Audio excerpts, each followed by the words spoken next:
یہاں سب کچھ ہے پر روزگار کی کمی ہے صاحب. ہمارے مرد اس لیے بڑے شہروں میں جاتے ہیں. میں سوچوں گی کہ اپنے گھر میں نہیں، بلکہ میں تو اپنے گھر کا مرد ہی ہوں صاحب. پھر آپ نے اتنی بڑی مہربانی کی ہے صاحب. اس نے اس کے دیے ہوئے نوٹ لہرائے. ہمارے پاس زمین تھی جو گروی پڑی ہے، وہ چھڑا لیں گے. کچھ اور زمین بھی مل جائے گی. بیٹے اس پر فصل کریں گے. سب خوش رہیں گے صاحب. کبھی یاد کریں گے تو 8-10 دن کی چھٹی دے دیجئے گا. جو تمہاری مرضی. مجھے تو منہ مانگا انعام دینا تھا تمہیں، میں انکار تو نہیں کروں گا. شکریہ صاحب، آپ لوگ بہت اچھے ہیں. ہماری تو زندگی سنوار دی اللہ نے جی. آپ لوگوں کے تو فعل.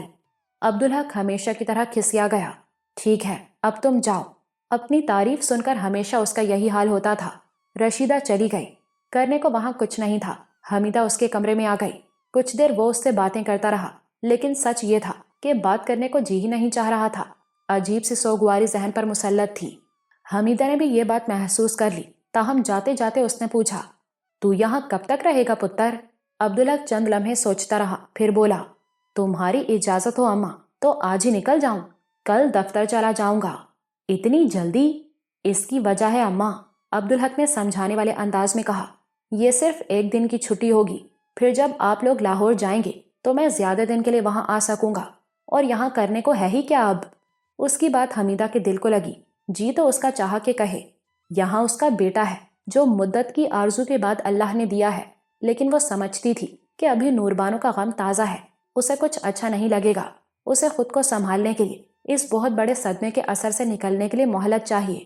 انشاءاللہ لاہور آئے گا تو بہتر ہوگا. لیکن یہ سوچ کر اس کا دل تڑپا کہ کراچی میں اکیلا ہوگا.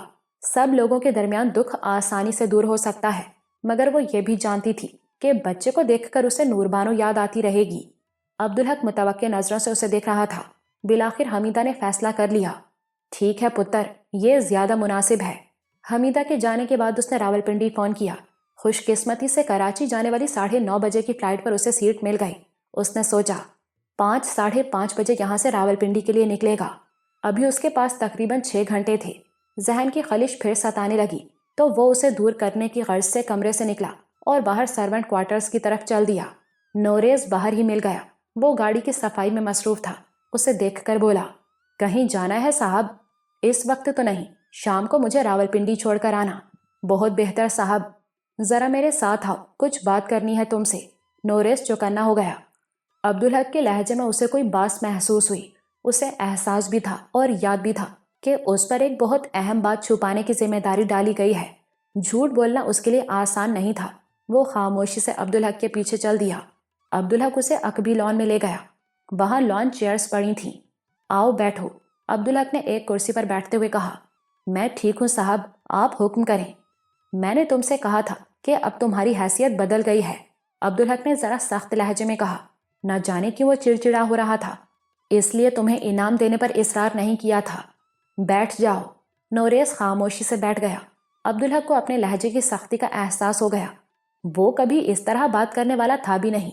میں شرمندہ ہوں نوریز، مجھے تم سے اس طرح بات نہیں کرنی چاہیے تھی، اس نے آہستہ سے کہا. آپ مجھے شرمندہ کر رہے ہیں صاحب، نوریز نے ہاتھ جوڑتے ہوئے کہا.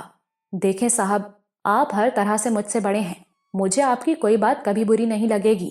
آپ کا مجھ پر حق ہے صاحب. چلو ٹھیک ہے، مجھے تم سے کچھ پوچھنا تھا. جی صاحب پوچھیں جی. نوریز کے دل کی دھڑکن کچھ تیز ہو گئی. کوئی بات ضرور تھی. عبدالحق نے بریگیڈیئر ظہیر کی گفتگو دہرا دی. یہ میری سمجھ میں نہیں آیا، آخر میں اس نے کہا. نوریز کی چھٹی حص نے اسے پہلے سے تیار نہ کر دیا ہوتا تو وہ اپنے چہرے کا تاثر نہ چھپا پاتا. ایک لمحے میں پول کھل جاتی. چوکنا ہونے کے باوجود اپنا چہرہ بے تاثر رکھنا آسان نہیں تھا. عبدالحق غور سے اسے دیکھ رہا تھا. اسے لگا کہ نوریز ذہن پر زور دے کر کچھ یاد کرنے کی کوشش کر رہا ہے، اور نوریز کو یاد تھا کہ اس نے بریگیڈیئر صاحب سے یہی کچھ کہا تھا اور سچ کہا تھا. اس وقت اسے یہ معلوم بھی نہیں تھا کہ اس سے حقیقت چھپانے کو کہا جائے گا. وہ اور کیا کہہ سکتا تھا؟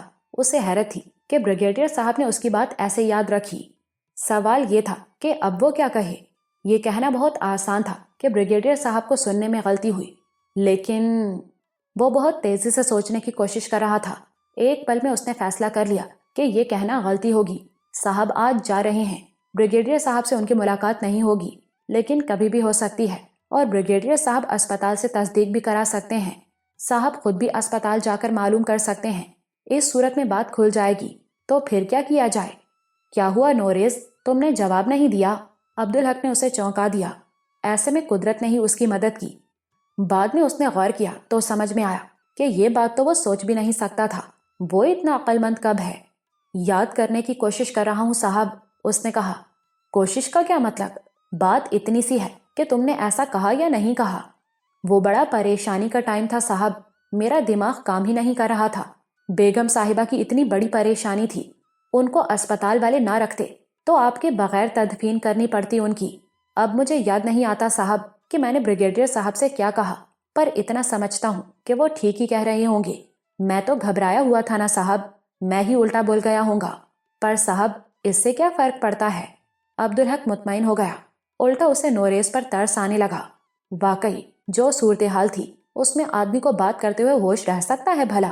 بات اتنی بڑی، پھر وہ نوکر آدمی بریگیڈیئر صاحب سے مروب بھی ہوگا، ڈر رہا ہوگا کہ پتہ نہیں بات بنتی بھی ہے یا نہیں، منہ سے الٹی بات نکل گئی ہوگی۔ اس کی ذہنی خلش دور ہو گئی۔ نہیں نوریز، کوئی فرق نہیں پڑتا، اس نے آہستہ سے کہا۔ اچھا تم جاؤ، 5 بجے گاڑی تیار رکھنا۔ جی صاحب۔ نوریز جلدی سے اٹھ کھڑا ہوا، اس کا بس چلتا تو وہ بھاگ جاتا۔ نوریز کے بجائے زبیر عبدالحق کو راولپنڈی لے کر گیا۔ راستے میں دونوں کے درمیان گفتگو ہوتی رہی۔ گفتگو کیا، وہ یک طرفہ بات تھی۔ زبیر عبدالحق کو کاروباری معاملات کے بارے میں بتا رہا تھا، لیکن اسے پتا تھا کہ عبدالحق پوری توجہ سے نہیں سن پا رہا ہے۔ حق نگر میں جو کچھ آپ نے حکم دیا تھا کاکا، سب ہو گیا، اسکول کالج بھی اور دستکاری کا سینٹر بھی۔ مجھے حیرت نہیں ہوئی بھائی، مجھے یقین تھا اس کا۔ اللہ نے اس میں بھی نفع ڈال دیا کاکا۔ ہم اب ان مصنوعات کو ملک سے باہر بھی بھیج رہے ہیں، اس میں نفع بہت زیادہ ہے۔ تو کام کرنے والوں کو اجرت بھی زیادہ دے رہے ہیں کہ نہیں؟ زبیر کو خوشی ہوئی کہ اب عبدالحق پوری طرح اس کی طرف متوجہ ہے۔ اس نے ہنستے ہوئے کہا، دوسرے لوگ کہتے ہیں کاکا کہ ہم نے کاریگروں کا دماغ خراب کر دیا ہے، اب آپ خود سمجھ لیں۔ اللہ کا شکر ہے بھائی، اور منافع کا ایک حصہ ہم حق نگر میں فلاحی کاموں پر صرف کرتے ہیں۔ الحمدللہ بھائی۔ زبیر کچھ اور کہنا چاہتا تھا لیکن ہمت نہیں ہوئی، وہ خاموش ہو گیا۔ عبدالحق تو تھا ہی خاموش، باقی سفر خاموشی میں کٹا۔ بالآخر گاڑی ایئرپورٹ کے باہر رکی۔ زبیر نے عبدالحق کا بیگ اٹھایا تو عبدالحق نے اسے ٹوکا، بس بھائی آپ یہیں سے لوٹ جائیں، میں نہیں چاہتا کہ واپسی کا سفر آپ آدھی رات کو کریں۔ یہ کیسے ہو سکتا ہے کاکا؟ اتنے دنوں کے بعد تو آپ کا ساتھ ملا ہے، پہاڑی راستے کا سفر، آئیے نا۔ زبیر نے اس کی بات کاٹ دی اور بیگ لے کر آگے چل دیا۔ عبدالحق نے کاؤنٹر سے اپنا ٹکٹ اور بورڈنگ کارڈ لیا اور ڈپارچر لاؤنج کی طرف چل دیا۔ زبیر بیگ اٹھائے ہوئے اس کے ساتھ تھا۔ وہ دونوں ایک صوفے پر بیٹھ گئے۔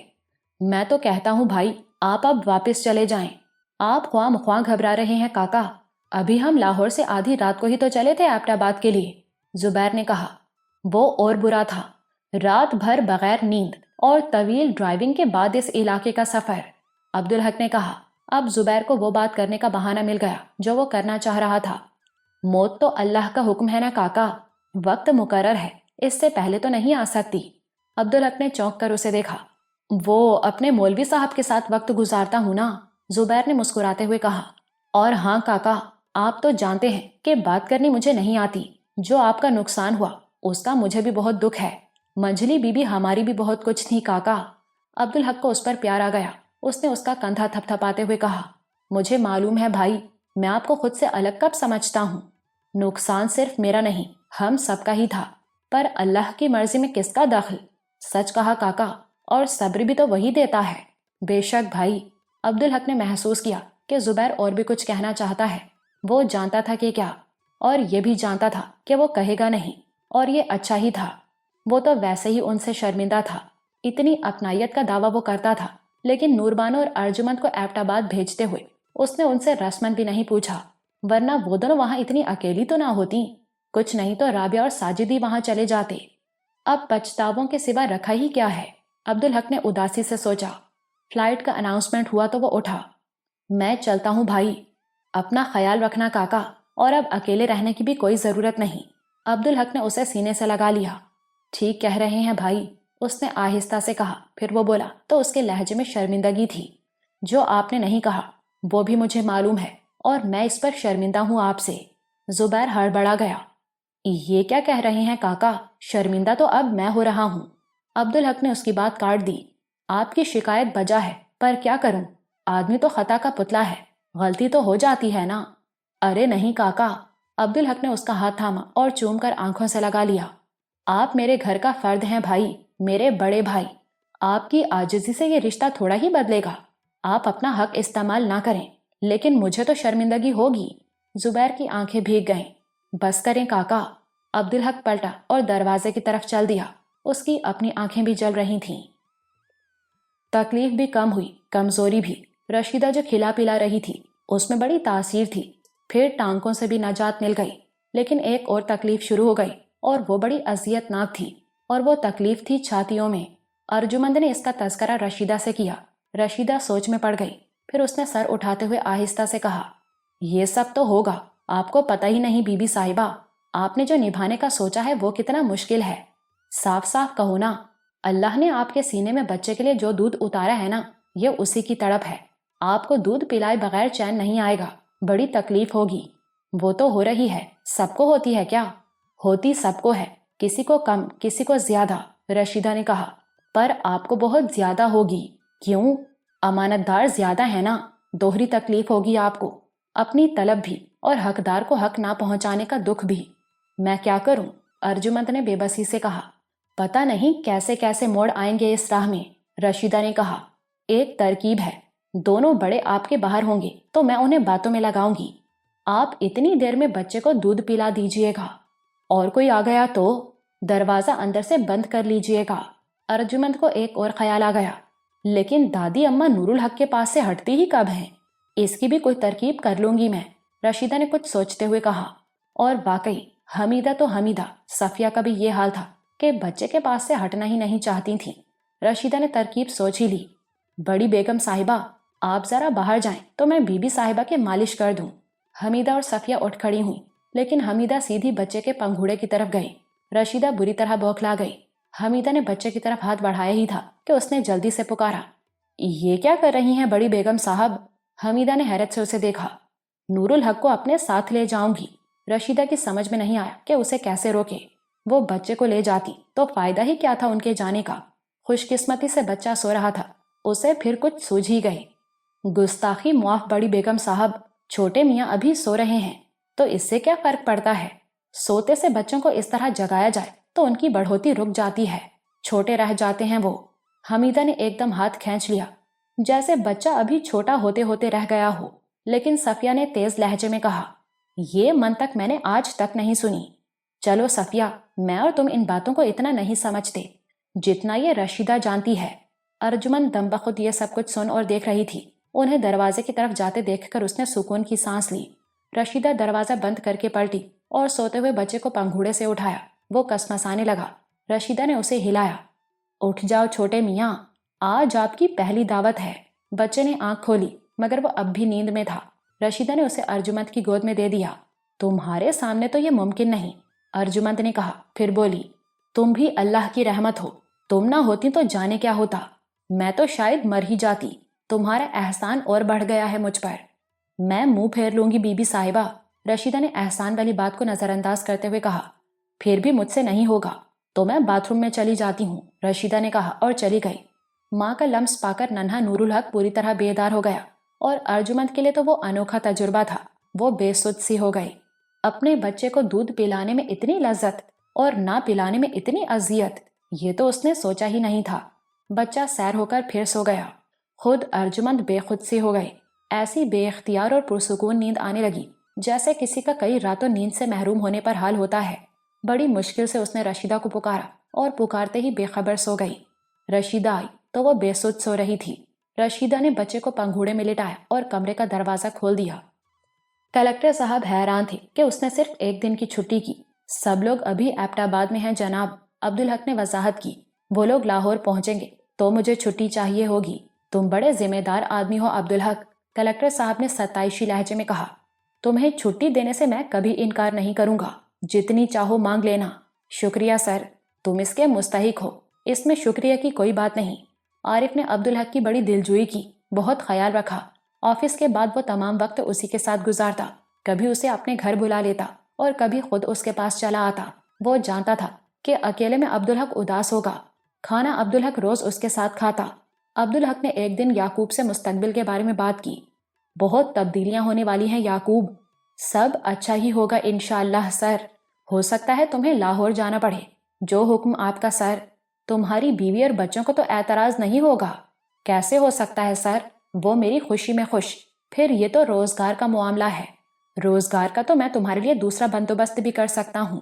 یعقوب کی آنکھیں بھیگ گئیں۔ آپ نے تو مجھے میرا راستہ دکھایا سر، مرنے سے پہلے تو آپ کو نہیں چھوڑوں گا میں۔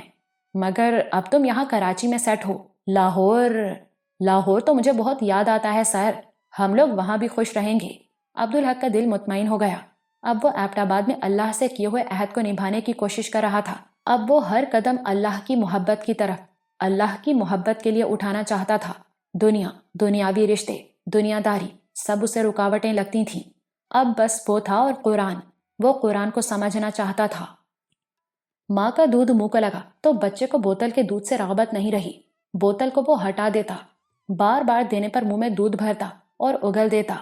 حمیدہ نے یہ دیکھا تو بولی، عبدالحق کا بیٹا ہے، پورے کا پورا اس پر پڑا ہے۔ اس کے لہجے میں فخر تھا۔ اسے یاد تھا کہ ننھے سے عبدالحق نے ماں کا دودھ میسر ہوتے ہوئے کیسے اس کے دودھ کے لیے ضد پکڑی تھی اور اپنی ضد منوا کر رہا تھا۔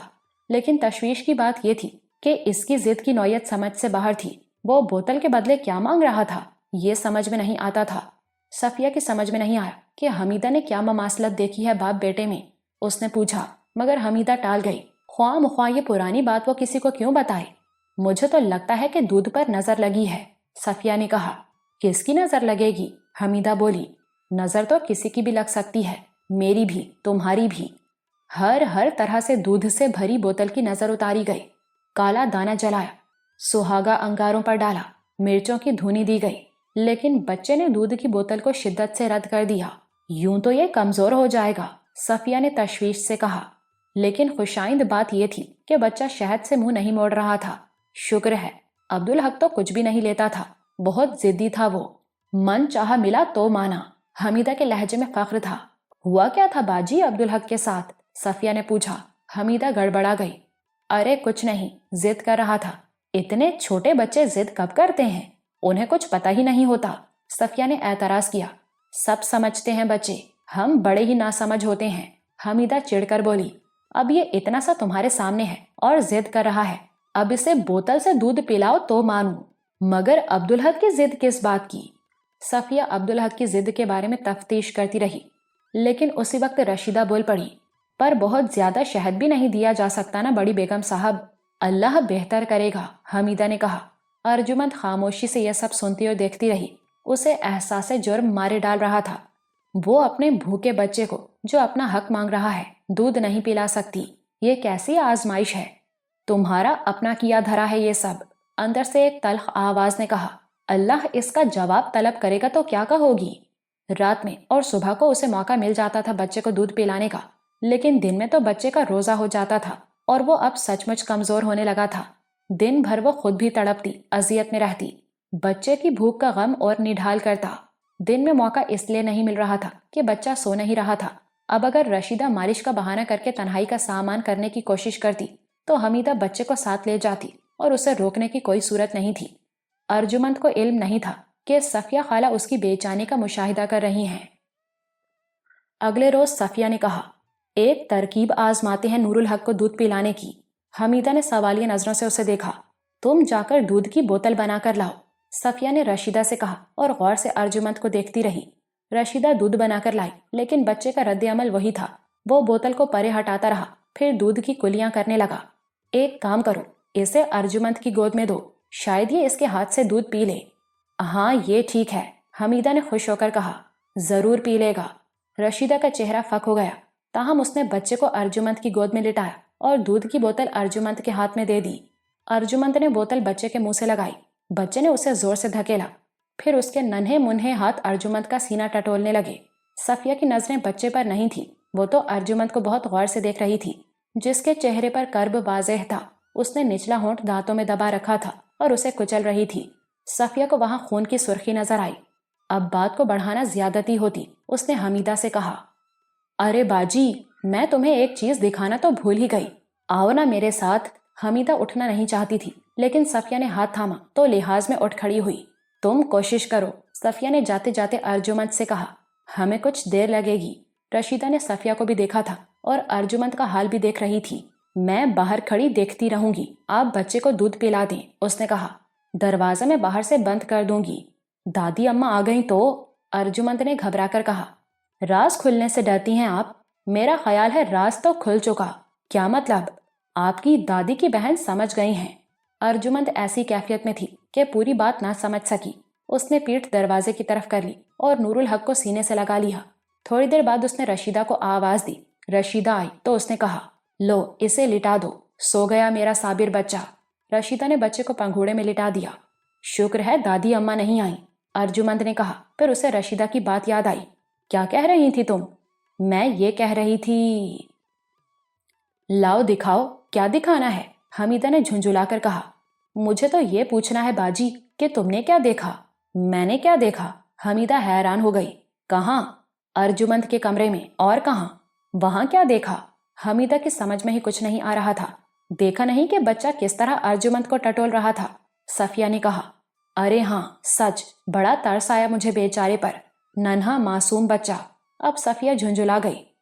باجی کچھ سمجھ ہی نہیں رہی ہو تم اور میں بھی تو گود میں لیتے ہیں اسے، ہمیں تو وہ ایسے نہیں ٹٹولتا۔ تو؟ صفیہ نے ماتھے پر ہاتھ مارتے ہوئے کہا۔ اب بھی نہیں سمجھی؟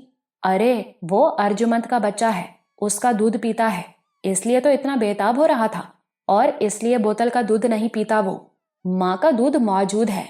حمیدہ کا منہ تو کھلے کا کھلا رہ گیا۔ کیا کہہ رہی ہو آپا؟ ٹھیک کہہ رہی ہوں باجی، ارجمند ہی اس کی ماں ہے اور اسے دودھ پلاتی بھی ہے۔ دروازے سے تیزی سے اندر آتی ہوئی رابعہ نے وہ جملہ سن لیا، مگر وہ اپنی رو میں اتنی تیزی سے اندر آئی تھی کہ کافی آگے آ چکی تھی اور پلٹ بھی نہیں سکتی تھی۔ صفیہ ایک دم سے چپ ہو گئی۔ رابعہ واپس جانے لگی تو حمیدہ نے اس کا ہاتھ تھام لیا۔ یہ تو میری بیٹی ہے، اس سے کیا پردہ، اس نے بڑی محبت سے کہا۔ پھر رابعہ سے بولی، آ بیٹھ ادھر، سنا تو نے یہ آپا کیا کہہ رہی ہیں؟ رابعہ اب بھی شرمندہ سی تھی، اس نے سر ہلانے پر اکتفا کیا۔ یہ کیسے جانا تم نے؟ حمیدہ صفیہ کی طرف مڑی۔ مجھے بھی تو بتاؤ۔ مجھے تو اس پر حیرت ہے باجی کہ تمہیں یہ سب کیوں سمجھ نہیں آیا۔ نہیں آیا، پر مجھے سمجھاؤ تو۔ دیکھو باجی، مجھے کئی دن سے شک تھا، ارجمند کو وہ تڑپ تھی دودھ پلانے کی جو اس ماں کو ہوتی ہے جس پر پابندی لگ جائے۔ اس کیفیت سے تو خود حمیدہ بھی گزری تھی۔ اسے حیرت ہوئی کہ ایسی کوئی بات اسے نظر کیوں نہیں آئی۔ تمہیں کیا پتا اس تڑپ کا آپا؟ اس نے کہا۔ زرینہ کی طبیعت خراب ہوئی تھی تو ڈاکٹر نے بچے کو دودھ پلانے سے روک دیا تھا، اس کا حال دیکھا تھا میں نے۔ حمیدہ کی سمجھ میں بات آ گئی۔ اس کی توجہ کا مرکز تو بچہ تھا، وہ کیا مشاہدہ کرتی؟ اس نے رابعہ کی طرف دیکھا۔ یہ شک مجھے بھی تھا اماں، نکی کو دیکھ کے یہی خیال آتا تھا مجھے، پر یہ کیسے ممکن؟ بچہ تو منجلی بی بی کا ہے۔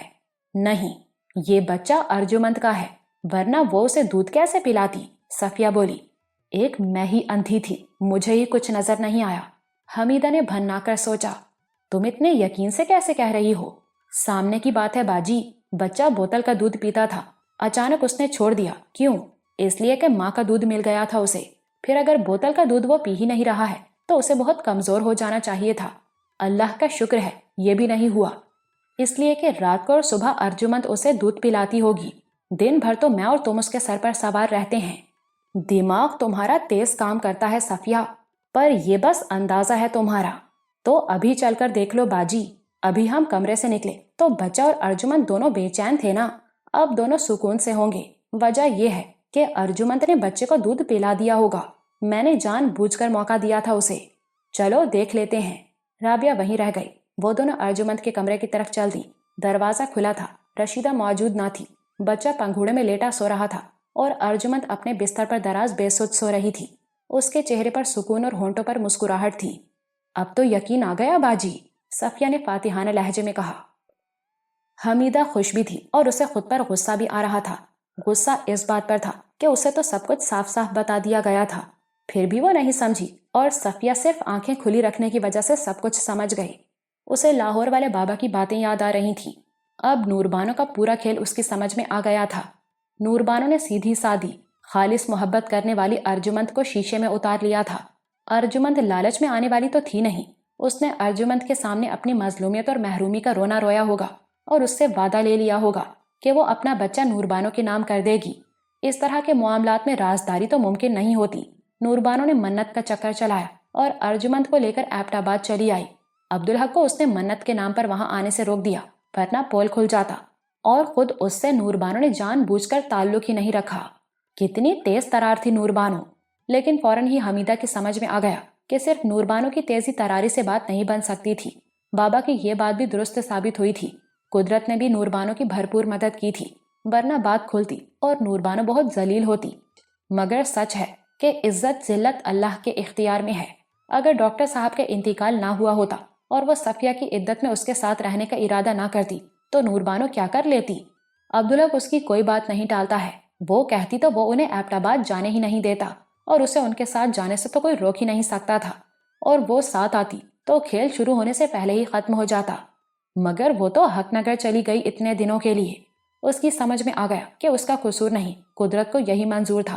جب وہ صفیہ کو لے کر لاہور آئی اور ایبٹ آباد آنے کا ارادہ کیا تو ایسی بیمار ہوئی کہ جان کے لالے پڑ گئے، چلنے پھرنے سے بھی گئی۔ پھر اس نے عبدالحق کو فوراً ایبٹ آباد جا کر ان دونوں کی خیریت لانے کو کہا تو عبدالحق کو حادثہ پیش آ گیا، ٹانگ ہی ٹوٹ گئی اس کی۔ اللہ کی مرضی نہ ہو تو کوئی کیا کر سکتا ہے؟ یہ تو صاف بات ہے۔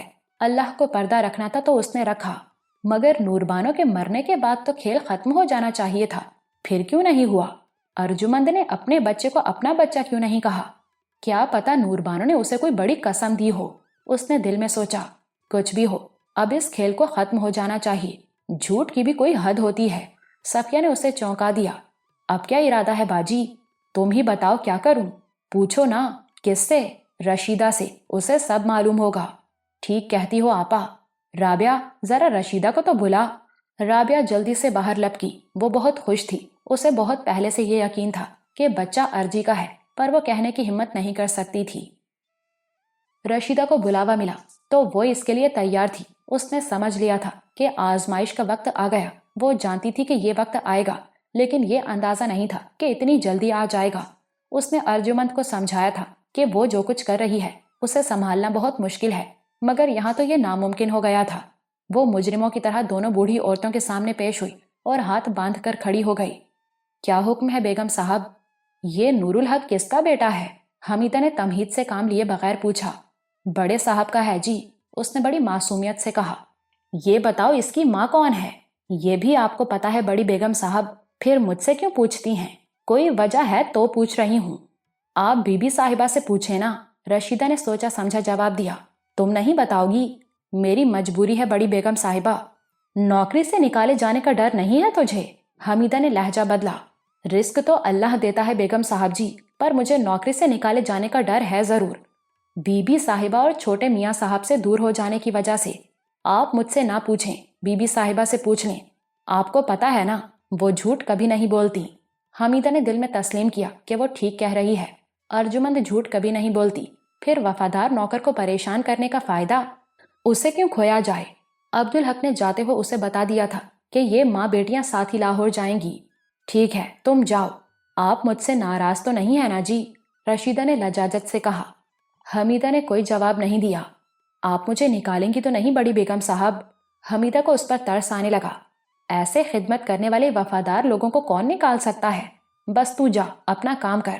رشیدہ وہاں سے یوں نکلی جیسے جان بخشی ہو گئی ہو۔ اس نے سب کچھ بتا دیا، مگر کچھ نہیں بتایا باجی، صفیہ نے اس کے جانے کے بعد حمیدہ سے کہا۔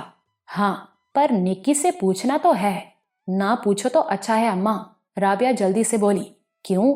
حمیدہ نے حیرت سے اسے دیکھا۔ نکی بڑی عزت والی ہے، اسے بے عزتی کا احساس ہوگا۔ پر بات تو کھلنی ہے اب، صفیہ بولی۔ اس میں اس کی بھی بہتری ہے، اسے چھپ کے تو دودھ نہیں پلانا پڑے گا بچے کو، اذیت سے بچ جائے گی۔ یہ بات بھی ٹھیک ہے خالہ، میں نکی کو جانتی ہوں آپا، حمیدہ نے کہا۔ وہ سمجھ گئی تھی کہ اللہ کو ابھی نوربانو کا پردہ رکھنا ہے۔ بابا کی باتیں اب بھی اس کو راہ دکھا رہی تھیں۔ اسے تو عام کھانے تھے، پیڑ گننا اس کا کام نہیں تھا۔ یہ تو وہ سہ لے گی، لیکن یہ بات عبدالحق کو معلوم ہو، یہ وہ نہیں سہ سکے گی۔ پر یہ تو ضروری ہے آپا، عبدالحق تک یہ بات پہنچ گئی تو نکی مر جائے گی۔ میں جانتی ہوں اسے، ہمیں تو برداشت کر لے گی وہ۔ عجیب لڑکی ہے، صفیہ نے کہا۔ ارجمند سے بات کرنے کے لیے حمیدہ اکیلی اس کے پاس گئی۔ کچھ دیر وہ نور الحق کو گود میں لیے ارجمند سے ادھر ادھر کی باتیں کرتی رہی، لیکن ارجمند کے اعصاب کشیدہ ہو رہے تھے۔ اسے رشیدہ کی بات یاد تھی کہ راز کھل چکا ہے۔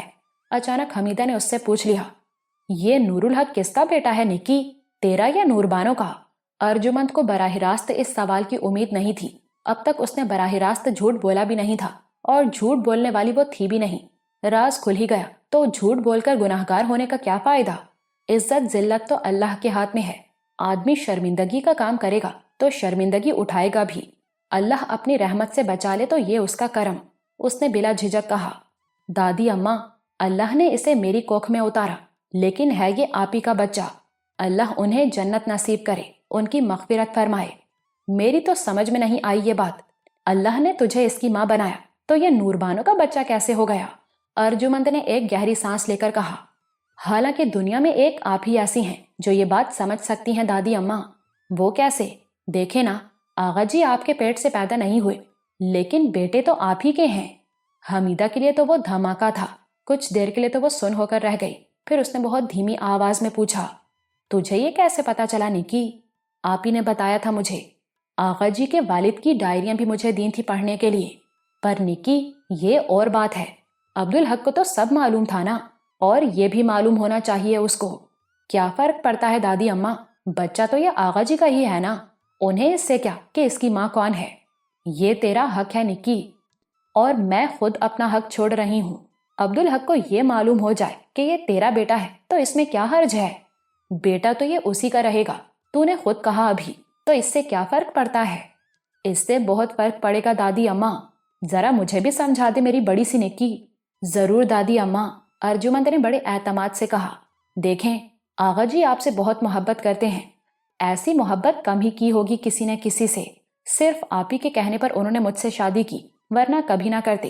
اور آج بتا دوں دادی اماں کہ میں آغا جی سے اتنی محبت کرتی ہوں کہ کسی اور کے بارے میں سوچ بھی نہیں سکتی تھی، اور ان کا ملنا ممکن نظر نہیں آتا تھا۔ بس اللہ میاں مجھے بتاتے تھے کہ وقت آنے پر وہ خود مجھے مل جائیں گے، مجھے فکر نہیں کرنی۔ حمیدہ حیران تھی۔ بابا نے اسے کہا تھا کہ اسے فکر کرنے کی ضرورت نہیں، جو وہ چاہتی ہے وہی ہوگا، اور اسے پوتا بھی ملے گا۔ کھیلنے والوں کو کھیلنے دے، اللہ کی چال سب سے مضبوط ہے۔ انہوں نے کہا تھا تو کچھ بھی نہ کر، اور واقعی نور بانو نے خود ہی ارجمند سے عبدالحق کی شادی کرا کے اس کی آرزو پوری کی، اور اب پوتا بھی مل گیا۔ اور یہ ارجمند نے کیا کہا، یہ عبدالحق کے سوا کسی کو؟ تو دادی اماں، آپ ہی نے مجھ پر احسان کیا نا۔ یہ احسان نہیں، خود غرضی تھی اس کی۔ حمیدہ نے تیز لہجے میں اس کی بات کاٹ دی۔ وہ جانتی تھی کہ اولاد اسے نہیں ملنی، تیرے سوا کون اس کی یہ بات مان سکتا تھا؟ اس نے تجھے استعمال کیا نکی، اتنے بڑے جھوٹ کے جنجال میں پھنسایا تجھے، اور دیکھو جھوٹ کھل کر رہا نا۔ نہیں دادی، آپ ہی مجھ سے بہن جیسی محبت ہی کرتی تھی، تو میں ان کے لیے قربانی نہیں دے سکتی کیا؟ اور اب تو وہ اس دنیا میں نہیں ہے، تیری قربانی کا کیا حاصل ہوا نکی؟ جھوٹ تو کھل ہی گیا۔ اس بیچاری کو مرنے کے بعد بھی عزت نہیں ملی، کوئی منہ سے نہ کہے پر دل میں اس کے بارے میں کیا سوچیں گے سب؟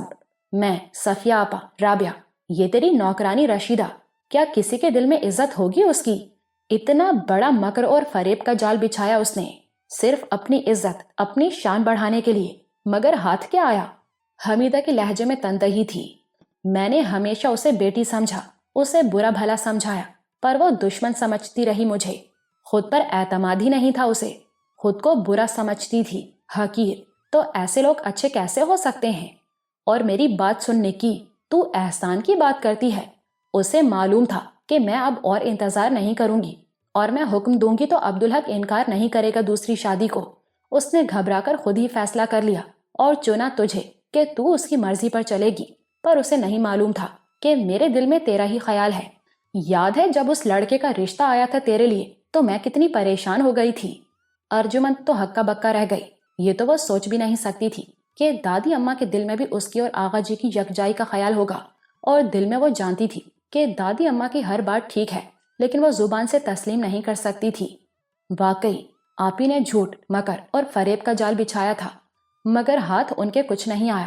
پردیس میں قسم پرسی کی موت، لوگوں کی نظروں میں برائی، اور بچے کی وہ صورت بھی نہیں دیکھ سکی۔ تو لوگوں کی نظروں میں نور بانو کی عزت بحال کر سکتی ہے؟ حمیدہ کے لہجے میں چیلنج تھا۔ ارجمند نے چند لمحے سوچنے کے بعد نفی میں سر ہلایا۔ نہیں دادی اماں، لیکن آپ ہی کے جرم میں بھی تو شریک تھی.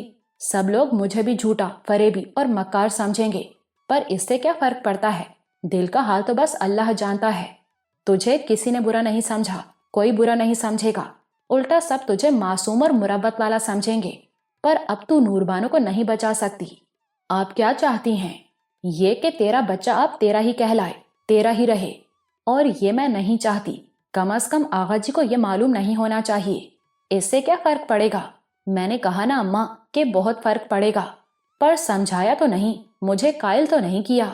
بات ادھر ادھر ہو گئی تھی دادی اماں، اب سمجھاتی ہوں. دیکھیں دادی، آغا جی آپ ہی سے بہت محبت کرتے ہیں اور وہ محبت ختم ہونے والی نہیں. ہاں یہ تو مجھے معلوم ہے، پر اب تیری باری ہے، تجھ سے بھی محبت کرے گا وہ. کون جانے دادی اماں، جو اللہ کو منظور. ارجمند نے گہری سانس لے کر کہا. لیکن سوچیں کہ ان کو حقیقت کا پتہ چل جائے تو ان پر کیا گزرے گی؟ کیا سوچیں گے وہ کیسا محسوس کریں گے؟ سیدھی سی بات ہے، بہت سچا، کھرا اور حق والا ہے میرا پتر. نور بانو کی حقیقت جان لے گا تو وہ محبت اس کی ختم ہو جائے گی، چاہے دھیرے دھیرے ہو، پر یہ میں جانتی ہوں کہ وہ ختم ہو جانی ہے، اور یہ میں نہیں چاہتی. لہ، اس میں تو تیرا بھلا ہے. اپنے بھلے کی میں فکر نہیں کرتی دادی، وہ میں اللہ پر چھوڑ دیتی ہوں. اس میں کئی باتیں ہیں. ایک تو میں اسے اچھا نہیں سمجھ سکتی کہ کسی ایسے شخص کی طرف سے جو اللہ کے ہاں چلا گیا اور اپنی صفائی پیش نہیں کر سکتا، کسی ایسے شخص کا دل برا کراؤں جو اس مرنے والے سے بہت محبت کرتا ہو، چاہے اس کے لیے بہت بڑا جھوٹ بولنا پڑے. آپ میری پوری بات سن لیں، پھر اعتراض کر لیجیے گا دادی اماں. دوسری بات یہ ہے کہ آغا جی آپ ہی سے جتنی محبت کرتے ہیں، اگر آپ ہی سے ان کا دل برا ہوا تو خدا نخواستہ انہیں بہت بڑا نقصان ہو سکتا ہے. ممکن ہے ان کا دل محبت سے ہی برا ہو جائے، وہ محبت کے نام سے بھی چڑھنے لگیں، پھر وہ کبھی کسی سے بھی محبت نہیں کر سکیں گے، نہ آپ سے، نہ مجھ سے، نہ اپنے بچے سے. اور محبت ہی آغا جی کی سب سے بڑی طاقت ہے دادی اماں. ارجمند کی بات حمیدہ کے دل کو لگی تھی، پھر بھی اس نے کہا، یہ ضروری تو نہیں، میرے خیال میں تو ایسا ہی ہوگا. تو اسے نہ بتائیں کہ نور الحق تیرا بیٹا ہے، یہ نور الحق کے ساتھ زیادتی نہیں ہوگی. اسے کوئی فرق نہیں پڑے گا دادی، اسے تو سب کچھ ملتا رہے گا. پر میں تو عبدالحق کو حقیقت بتانا ضروری سمجھتی ہوں. تو دادی اماں، مجھے کچھ ہو جائے گا، مجھے یقین ہے کہ میں بچوں گی نہیں. حمیدہ دہل گئی. کیسی باتیں کرتی ہے تو؟ سچ کہہ رہی ہوں دادی اماں، اس کے بعد آغا جی کا سامنا کیسے کر سکوں گی میں؟ تو ہم سب جھوٹ بولتے رہیں عبدالحق سے، یہ اس پر ظلم نہیں ہوگا؟ ان کی تو بھلائی ہے اس میں دادی اماں، اور جھوٹ بولنے کی کوئی ضرورت بھی نہیں. آغا جی جو سمجھ رہے ہیں بس وہ انہیں سمجھنے دیں. حمیدہ نے سوچا، بات تو ٹھیک ہے. ارجمند نے اس کے دونوں ہاتھ تھام لیے. اچھی دادی، میری بات مان لیں. حمیدہ کا دل جیسے پگھل گیا. اصل میں تو یہ ارجمند ہی کے ساتھ زیادتی تھی، اس میں کسی اور کا کیا جاتا تھا؟ اور وہ خود ہی اسے قبول کر رہی تھی، اور اس کی یہ بات دل کو لگتی تھی کہ نور بانو کا فریب کھلنے کے بعد عبدالحق کو محبت سے ہی نفرت ہو جائے گی. یہ لڑکی کتنی سمجھدار ہے اتنی کم عمری میں، اور اللہ نے دل کتنا بڑا دیا ہے اسے. خود کو نہیں دیکھتی، بس دوسروں کی فکر کرتی ہے. چل ٹھیک ہے، مان لیا میں نے. شکریہ دادی اماں. ارجمند نے اس کے ہاتھ چوم لیے. یہ بتا، کس کس کو معلوم ہے یہ بات؟ رشیدہ اور نوریز کو. ٹھیک ہے، صفیہ آپا اور رابعہ کو میں سمجھا لوں گی. حمیدہ اٹھ کھڑی ہوئی. ارجمند نے سکون کی سانس لی. اب اپنے بچے کو چھپ کر دودھ پلانے کی ضرورت نہیں تھی. وہ خود کو بہت ہلکا پھلکا محسوس کرنے لگی. وہ سب ایبٹ آباد سے لاہور پہنچے. عبدالحق کو فون کر دیا تھا. 2 دن بعد وہ بھی لاہور پہنچ گیا. عبدالحق کو اتنے دن میں سوچنے سمجھنے کے لیے بہت وقت مل گیا تھا، اور اس نے بہت کچھ سمجھ لیا تھا. اپنی تمام کوتاہیاں، تمام غلطیاں اسے نظر آ گئی تھیں. اللہ سے تو اس نے بخشش طلب کر لی تھی، لیکن جانتا تھا کہ بندوں کی معافی کے بغیر اللہ سے بھی معافی نہیں ملتی. اس بار اس نے 15 دن کی چھٹی لی تھی. کلیکٹر صاحب سے کہہ دیا تھا کہ ضرورت پڑے تو وہ اس میں توسیع بھی کرا سکتا ہے. لمبی چھٹی لینے کا یہ مقصد تھا کہ وہ زندگی میں آنے والی سب سے بڑی تبدیلی کو کم از کم ذہنی طور پر قبول کر لے اور زندگی کی تنظیم نو کے بارے میں فیصلہ کرے. اس نے سوچا تھا کہ اس بار 2-3 دن حق نگر میں بھی گزارے گا، مگر لاہور آیا تو جیسے وہاں نور بانو اسے پھر سے مل گئی. ہر جگہ وہ اس کے ساتھ تھی، بس اسے نظر نہیں آتی تھی. گھر میں چپے چپے پر اس کی یادیں بکھری تھیں. جس کمرے میں بھی وہ بیٹھتا، دروازے کی طرف اس یقین سے دیکھتا کہ ابھی نور بانو مسکراتی ہوئی دروازے سے اندر چلی آئے گی. لیکن نہیں، نور بانو مسکراتی ہی کب تھی؟ اس نے یاد کرنے کی کوشش کی، لیکن اسے ایک موقع بھی یاد نہیں آیا. کہ اس نے نوربانو کو بے ساختہ اندر سے دل سے مسکراتے دیکھا ہو۔ حیرت ہے، اس نے پہلے کبھی اس بات پر غور نہیں کیا تھا۔ یہ تو بڑی عجیب بات ہے۔ اس کا تو یہ مطلب ہے کہ وہ خوش نہیں تھی۔ خوشی اور مسکراہٹ کا تو چولی دامن کا ساتھ ہے۔ خوشی پھول ہے تو مسکراہٹ اس کی خوشبو۔ خوشی کا اظہار مسکراہٹ ہوتی ہے۔ تو کیا نوربانو خوش نہیں تھی؟ کیا وہ ناخوش تھی؟ یہ بہت بڑا سوال تھا۔ اس سوال سے کئی اور سوال جنم لیتے تھے۔ کیا یہ اس کی ناکامی ہے؟ کیا وہ نوربانو کو خوشی نہیں دے سکا؟ وہ بے چین ہو گیا۔ دل کا بوجھ ہلکا ہونے کے بجائے اور بڑھ گیا۔ اسے ایک اور خیال آیا۔ کراچی میں تو اس نے نوربانو کے ساتھ بہت طویل عرصہ گزارا تھا، اور وہ بھی اکیلے، کوئی اور تھا ہی نہیں وہاں، تو وہ صرف اور صرف اس کا تھا۔ مگر اسے کراچی میں نوربانو اس طرح یاد نہیں آئی۔ وہاں تو اس کے ذہن نے قبول کر لیا تھا کہ نوربانو ہمیشہ کے لیے رخصت ہو گئی، اب وہ کبھی واپس نہیں آئے گی۔ ایسا کیوں؟ اور کراچی میں بھی کبھی اس نے نوربانو کو مسکراتے نہیں دیکھا، حالانکہ وہ وہاں بہت خوش تھی۔ نوربانو کو اس پر پورا قبضہ کرنے کا بڑا شوق تھا۔ وہ تو اس میں ننھے ساجد کا سانجہ بھی برداشت نہیں کر سکی تھی۔ وہ چاہتی تھی کہ وہ اس کے سوا کسی کو دیکھے نہ کسی سے بات کرے۔ محبت تو بہت دور کی بات، وہ تو چاہتی تھی کہ وہ اس کے سوا کسی اور کے بارے میں سوچے بھی نہیں، اور یہ بڑی غیر فطری بات تھی۔ اس نے بارہا نوربانو کو یہ بات سمجھانے کی کوشش کی، ضرورت پڑنے پر اس نے اسے سختی سے سمجھایا بھی، اور دو ٹوک کہہ بھی دیا کہ یہ ممکن نہیں۔ تو کیا نوربانو اس لیے ناخوش رہی؟ اس لیے وہ کبھی خوش نہیں رہی؟ اس لیے وہ کبھی مسکرائی بھی نہیں؟ شروع ہی سے وہ سوچنے، غور کرنے اور تجزیہ کر کے نتائج اخذ کرنے والا رہا تھا۔ الجھن کو سلجھائے بغیر وہ کبھی چین سے نہیں بیٹھتا تھا۔ اب بھی وہ سب کچھ بھول کر اس کھوج میں لگ گیا۔ یہ بات طے تھی کہ نوربانو کا یہ مطالبہ غلط تھا۔ آدمی پر اس کے معاشرے کا حق ہوتا ہے۔ آدمی کسی ایک شخص تک محدود نہیں ہو سکتا۔ اگر ایسا ہوتا تو سب سے اچھا یہ ہوتا کہ وہ سب کچھ چھوڑ کر صرف اللہ کا ہو جائے، لیکن اللہ نے اس کی اجازت نہیں دی۔ یہ راہبانیت ہے اور اللہ کو بالکل پسند نہیں۔ اس نے تو انسان کو فرائض ادا کرنے کا پابند کیا ہے۔ جس کا بھی حق ہو اسے ادا کیا جائے۔ تو وہ نوربانو کی یہ بات نہیں مان سکتا تھا۔ اگر نوربانو کی خوشی اس میں تھی تو یہ خوشی وہ اس کو دے ہی نہیں سکتا تھا۔ وہ ناخوش رہی تو یہ اس کا اپنا قصور تھا، اس پر تو اس کا کوئی بوجھ نہیں۔ پھر بھی اس کے دل کا بوجھ کم نہیں ہوا۔ ذہن میں ایک اور سوال نے سر اٹھایا۔ کراچی میں تو نوربانو کو خوش رہنا چاہیے تھا، وہاں تو وہ صرف اور صرف اسی کا تھا، وہاں تو صرف وہی اس کی توجہ کا مرکز تھی۔ عارف بھائی کے بچوں کو اس نے کبھی اہمیت نہیں دی، پھر کراچی میں کیوں ناخوش رہی وہ؟ جواب بھی فوراً ہی ابھرا۔ کراچی میں وہ تنہا تھی اور اکیلے رہنے کی وہ عادی نہیں تھی۔ پھر کام زیادہ ہونے کی وجہ سے دفتر سے واپسی میں اسے دیر بھی ہو جاتی تھی۔ وہ تھکا ہارا نڈھال گھر واپس آتا تھا۔ یعنی رکیب سے نوربانو کی جان کراچی میں بھی نہیں چھوٹی۔ وہاں اس کا کام، اس کی ملازمت اس کی رکیب بن گئی۔ وہاں وہ اس لیے ناخوش رہی، تبھی تو لاہور جا کر کراچی واپس نہیں آئی وہ، اسے اکیلا چھوڑ دیا۔ تو ایسے آدمی کو خوش رکھا ہی نہیں جا سکتا، ایسا آدمی کبھی خوش رہ ہی نہیں سکتا۔ پھر میرے دل پر اس کی ناخوشی کا بوجھ کیوں ہے؟ اس کی ملازمت بھی تو نوربانو کو بری لگتی تھی، کہتی تھی ضرورت ہی کیا ہے آپ کو اس کی، لیکن وہ ملازمت نہ کرتا تو بھی گھر میں اس سے جڑ کر تو نہیں بیٹھتا۔ مردوں کے لیے دن بھر باہر کی دنیا ہوتی ہے، کتنے کام ہوتے ہیں۔ ملازمت نہ کرتا تو وہ کاروبار کرتا، زمینوں کے معاملات سنبھالتا، حق نگر کے لوگوں کی فلاح کے لیے کچھ کرتا۔ نہیں بھائی، وہ نوربانو کو خوش رکھ ہی نہیں سکتا تھا۔ یہ ہوتی ہے انسان کی محبت، جتنی بھی کرو کم ہی رہے۔ محبوب خوشی نہ ہو کسی طرح، طوطا مینا کی طرح پنجرے میں قید ہو، اور شاید محبوب پھر بھی خوش نہ ہو، پھر وہ یکسانیت سے اکتا جائے۔ خسارہ ہی خسارہ، سراسر خسارہ۔ محبت تو بس اللہ سے ہی کرنی چاہیے، مگر کیسے؟ اس کیسے کا اس کے پاس کوئی جواب نہیں تھا۔ اسے ایک اور خیال آیا، نوربانو کی بیماری یہاں کراچی میں ہی تو شروع ہوئی۔ ضرور یہی بات ہے، بیمار نہ ہوتی تو وہ یہاں خوش رہتی۔ اکیلے پن پر وہ ناخوش نہیں تھی، تنہائی تو خود اس نے چاہی تھی۔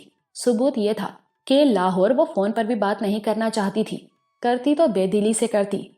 وہ کبھی میری محبت سے خوش اور مطمئن نہیں رہی، اس نے دل میں سوچا، اور میں اس کے جانے کے بعد بھی اس کی محبت میں مبتلا ہوں۔ کیا حاصل ہے اس محبت کا؟ ناخوشی ہی ناخوشی۔ جو محبت خوشی نہ دے سکے وہ کیا محبت ہوگی؟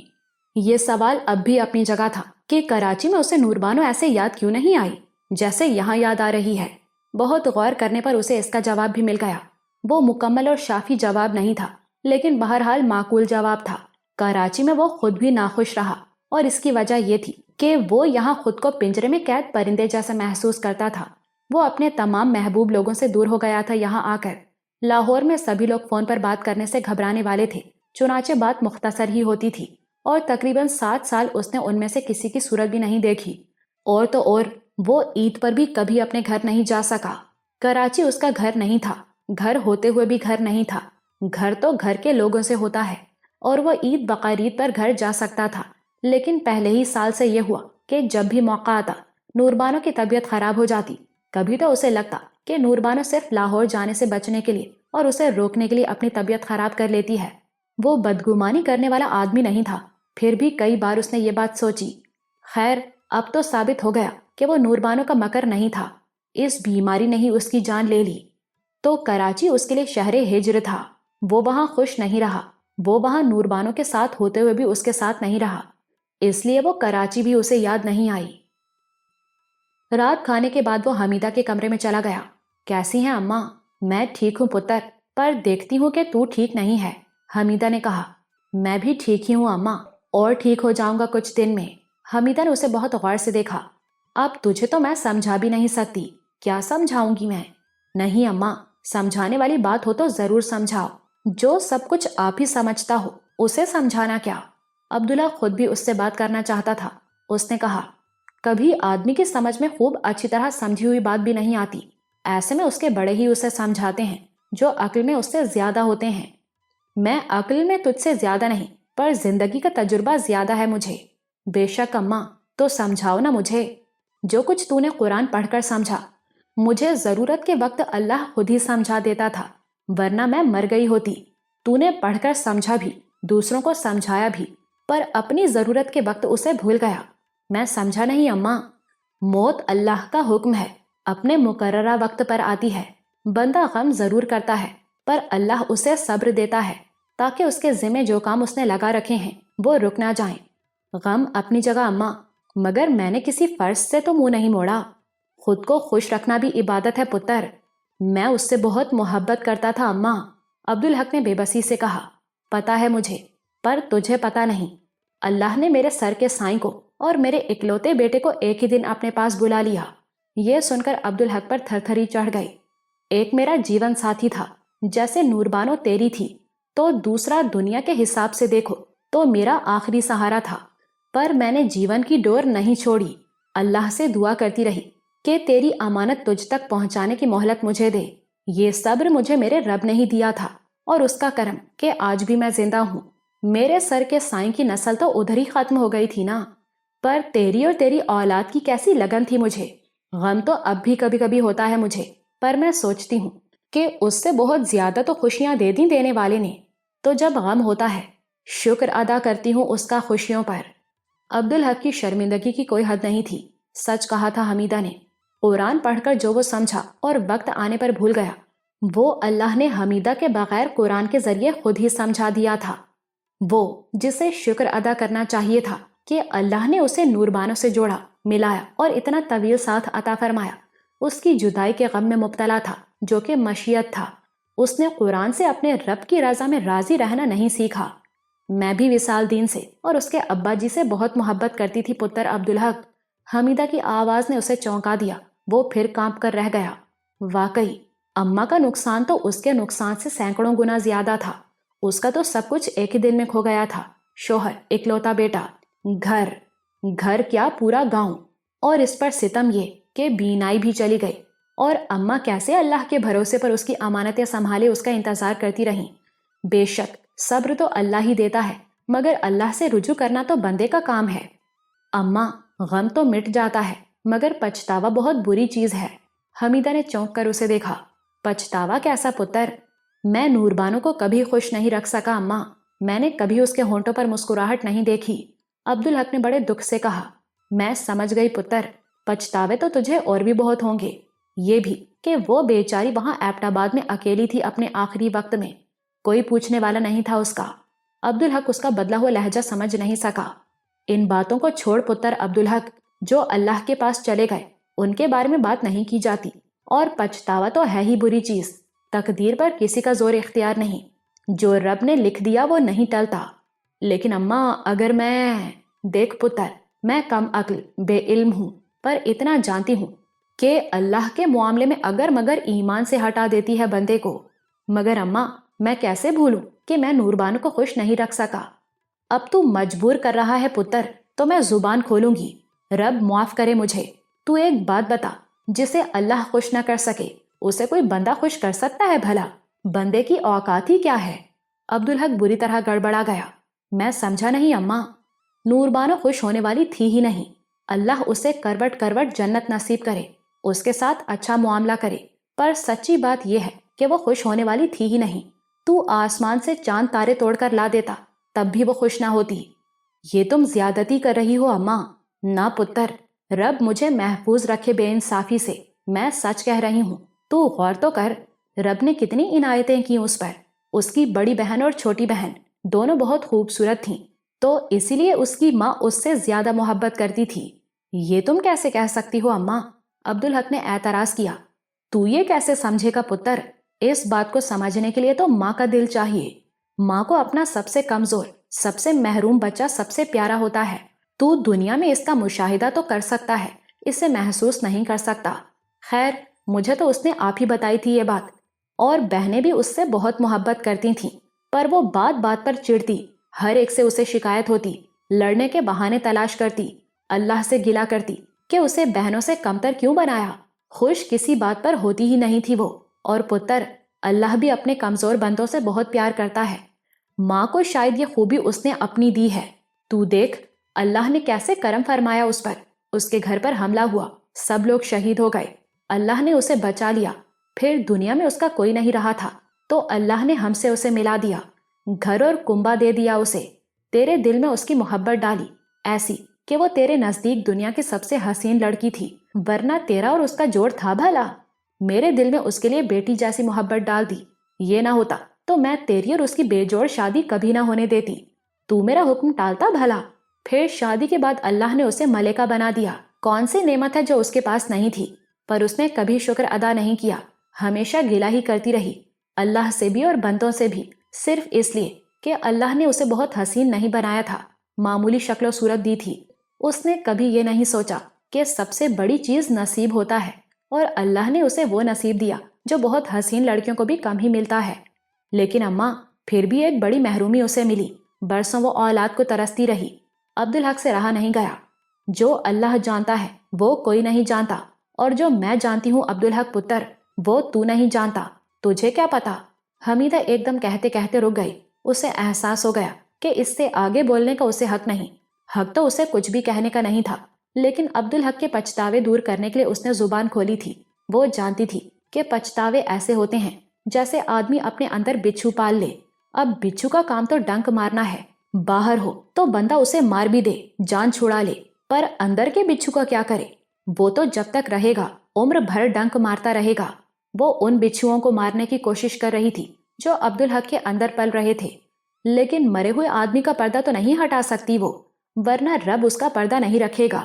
بلکہ ارجمند نے تو اسے وہ پردہ بھی رکھنے کا پابند کر دیا تھا جو رکھنے والا نہیں تھا۔ اس نے بروقت خود کو سنبھال لیا۔ دیکھ پتر، ایسا نہیں کہتے، تو جانتا ہے کہ اللہ نے نوربانو کو اولاد سے بھی محروم نہیں رکھا۔ یہ تیرا نور الحق ہے نا اس کی نشانی، اس نے اوپری دل سے کہا، لیکن نوربانو تو اسے دیکھ بھی نہیں سکی۔ یہ محرومی نہیں ہے اماں۔ توبہ کر پتر، توبہ توبہ، تجھ جیسا بندہ بھی اللہ سے گلہ کرنے لگا، شکر ادا کرنے کی جگہ شکایت؟ دیکھ لے، یہ محبت کا اثر ہے۔ حمیدہ نے نہایت غصے سے کہا، کل کو میں مر جاؤں تو اللہ جی سے لڑنا کہ اتنی جلدی کیوں بلا لیا میری اماں کو۔ یہ بھول جانا کہ جب زندگی کی کوئی صورت نہیں تھی تو اس نے تیری اماں کو زندہ رکھا، جبکہ وہاں نہ آدم زاد، کوئی پوچھنے والا نہیں تھا اس کا۔ اندھی اور لاچار تھی تیری اماں، رب نے اسے زندہ رکھا، تجھے اس تک پہنچایا، اس کی آنکھیں واپس دیں، اور 20 برس ہونے کو آئے، وہ آج بھی زندہ ہے۔ واہ پتر واہ، شاباش ہے بھائی۔ عبدالحق پر تو جیسے گھڑوں پانی پڑ گیا، شرمندگی کی کوئی حد نہیں تھی، اندر اس کے وجود میں جیسے زلزلہ سا آیا ہوا تھا۔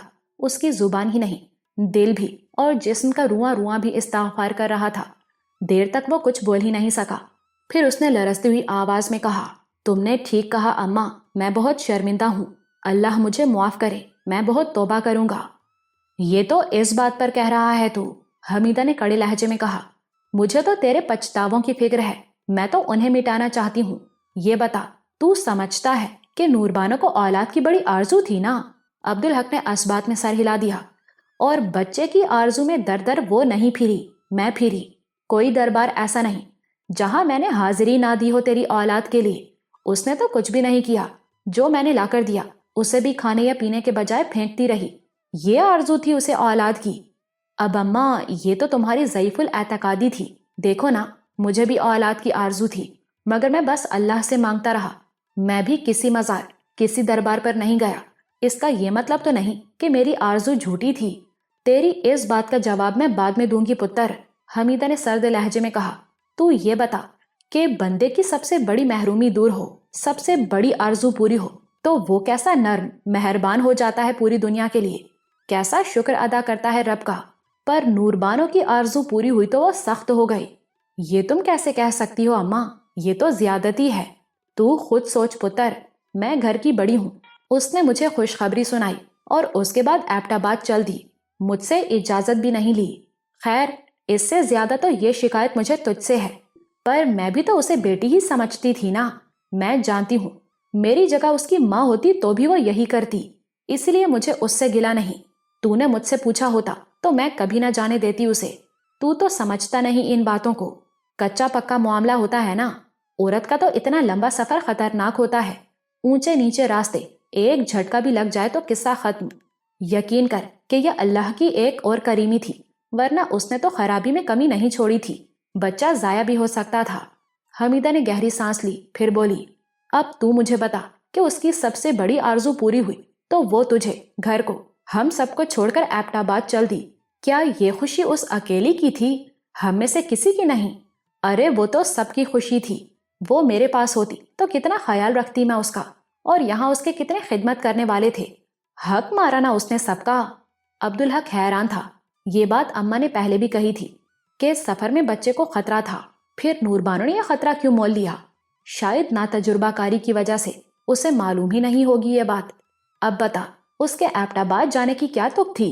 حمیدہ نے اسے جھنجھوڑا۔ میں نے بتایا نا اماں کہ اس نے منت مانی تھی۔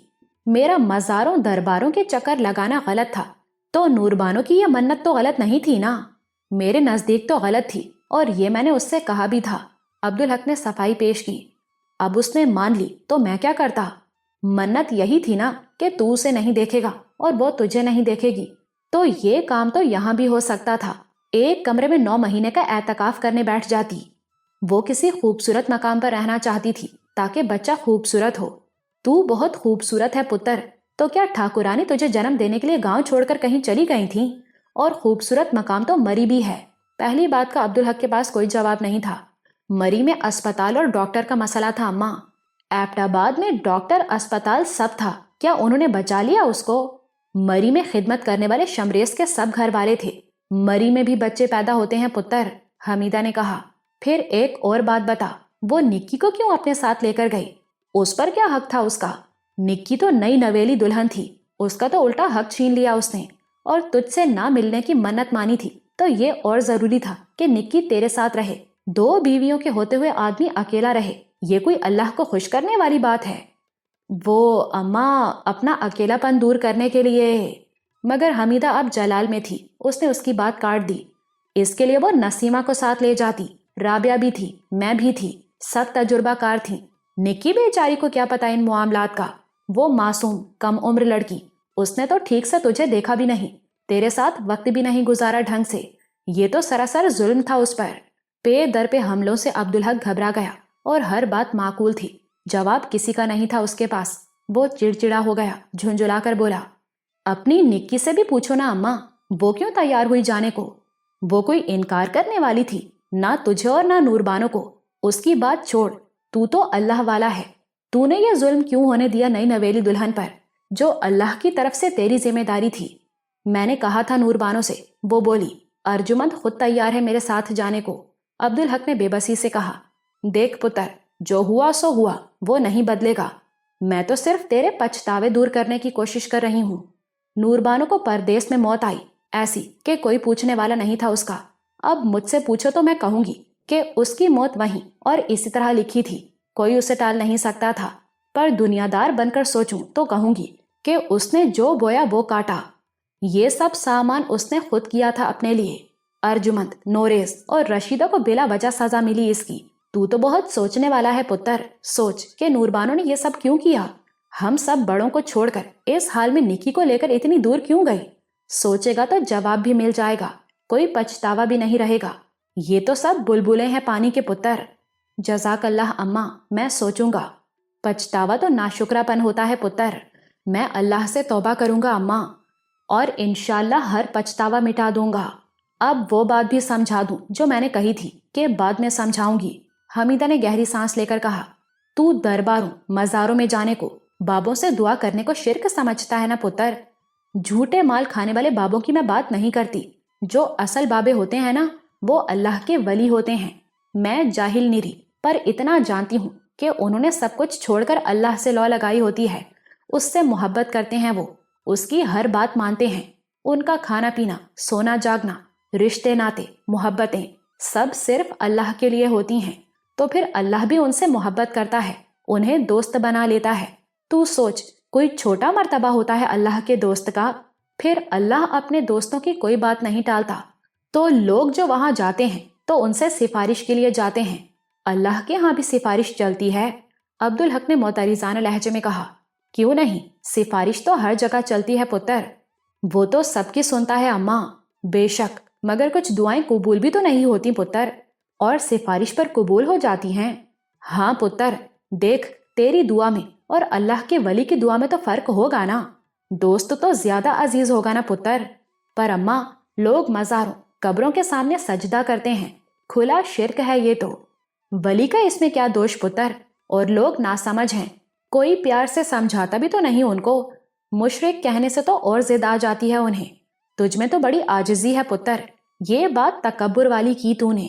برے کو برا کہنے سے وہ اچھا نہیں ہوتا، برا کہے بغیر اچھائی بتائی اور سمجھائی جاتی ہے۔